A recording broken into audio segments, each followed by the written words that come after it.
Halo, assalamualaikum warahmatullahi wabarakatuh. Bagaimana kabarnya guys? Mudah-mudahan semuanya dalam keadaan sehat walafiat. Nah, kali ini Haritani akan berbagi pengalaman bagaimana kita memasang mulsa dan bagaimana supaya kita dapat menghemat hingga 50%. Namun sebelum kita mulai videonya, kami mengajak kepada sahabat Tani semua untuk bisa mendoakan saudara-saudara kita yang ada di Gaza. Mudah-mudahan perang yang terjadi saat ini cepat berakhir dan mereka dapat menjalani hidup seperti biasa seperti kita yang ada di Indonesia. A'udzu billahi minasyaitonir rajim. Bismillahirrahmanirrahim.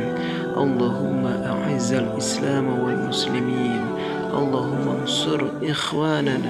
Allahumma ansur ikhwanana al-muslimina wal mujahidina fi Palestin. Ya Allah, muliakanlah Islam dan kaum muslimin. Ya Allah, tolonglah kaum muslimin dan mujahidin yang ada di Palestina. Amin. Oke, terima kasih atas doanya. Cus, kita langsung ke konten. Bagi saya, menanam menggunakan mulsa merupakan hal yang wajib bagi saya. Kenapa? Karena banyak sekali keunggulan-keunggulan dari penggunaan mulsa itu sendiri untuk tanaman kita. Ada yang menggunakan mulsa plastik, ada juga yang menggunakan mulsa jerami. Saya akan sebutkan apa saja manfaat dari mulsa plastik dan apa saja manfaat dari atau keunggulan dari mulsa jerami. Keunggulan dari mulsa plastik itu sendiri, pertama, dia dapat melindungi dari hujan. Yang kedua, dia dapat mengurangi pemadatan tanah. Yang ketiga, dia dapat menjaga kelembapan tanah. Yang keempat, dia dapat mengurangi kehilangan air. Yang kelima, dia dapat mengurangi pencucian pupuk. Kemudian yang keenam, dia dapat mengurangi erosi. Yang ketujuh, dia dapat menekan pertumbuhan rumput. Yang kedelapan, dapat mencegah serangga penghisap. Kemudian yang terakhir adalah dapat digunakan selama 3 musim, tergantung pada kualitas mulsa itu sendiri. Jadi kalau kita mau beli mulsa, pilih mulsa yang kualitasnya bagus, karena kalau yang bagus maka dia akan lebih tahan lama dan bisa kita gunakan sampai beberapa musim tanam.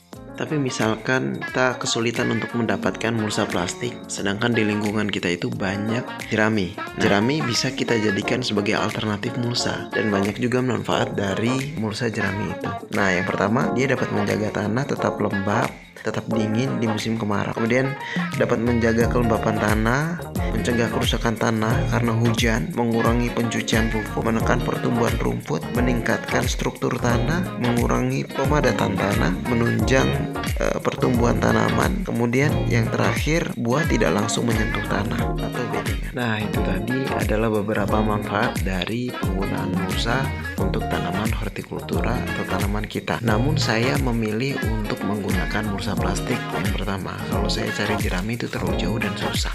Kedua, lingkungan semangka organik saya itu dekat dengan perdesaan, sehingga banyak sekali ayam atau tanaman ternak. Terlebih lagi ada sapi di sana. Jadi khawatirnya jerami ini sangat memancing untuk datangnya binatang-binatang ternak ini tadi. Maka yang saya gunakan adalah mulsa. Saya akan menampilkan bagaimana saya memasang mulsa dan bagaimana saya dalam menghemat mulsa sampai 50%. Saya sebut menghemat sampai 50% karena mulsanya saya belah menjadi 2. Ada tujuan saya kenapa saya belah. Yang pertama adalah supaya lebih hemat. Yang kedua, supaya tanah bedengan itu tidak tertutup secara rapat, karena sebetulnya tanah itu butuh bernafas. Yang dimaksudkan dengan tanah yang bernafas artinya adalah ekologi di dalam tanah itu butuh bernapas, butuh oksigen, sehingga ekologi di dalam tanah itu dapat mudah berkembang dan bersimbiosis dengan akar kita. Akhirnya tanaman kita itu akan tumbuh dengan baik karena dibantu oleh ekosistem yang ada di dalam tanah kita. Nah, sebelum kita lakukan pembelahan mulsa, kita bikin dulu pisaunya. Nah, pisaunya ini terbuat dari bambu. Nah, seperti ini prosesnya.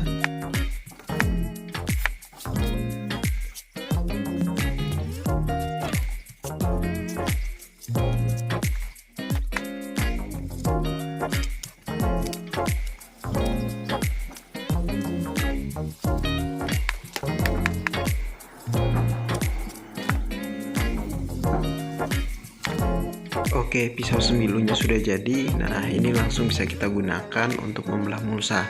Dan mulsa yang saya gunakan adalah ukuran 120 cm.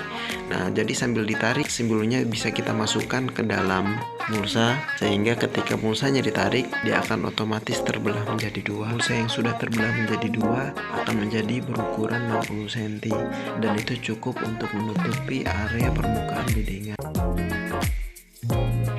Nah, terus kita tarik. Kemudian setelah kita tarik, kita paskan dengan ujung bedengan. Namun ketika memotong mulsanya jangan terlalu ngepres dengan ujung bedengan. Kita sisakan paling tidak 1 sampai 1,5 meter supaya mulsa itu bisa kencang. Ketika terkena panas dia tidak lember, dia tetap kencang. Dan upayakan kita masang mulsa itu di cuaca yang sedang atau masih panas.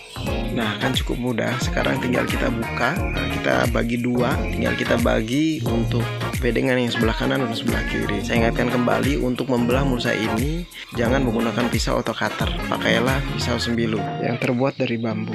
Nah, selanjutnya kita lakukan pemasangan mulsa.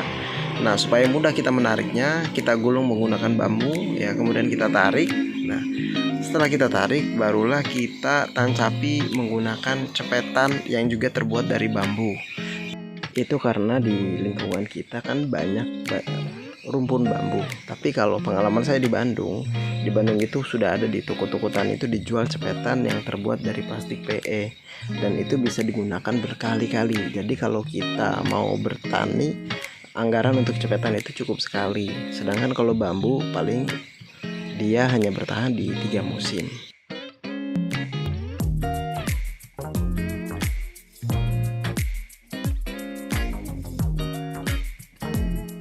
Nah, sebelum kita lakukan penjepitan mulsa menggunakan cepetan bambu ini, ada baiknya kita bagi dulu sesuai dengan jaraknya. Jadi nanti ketika kita lakukan penjepitan mulsa itu, si bambu atau cepetan itu sudah ada di tempatnya. Jadi kita tidak perlu lagi membawa cepetannya sampai ke ujung mulsa, karena kalau nggak begitu sangat ribet sekali sahabat tani semua.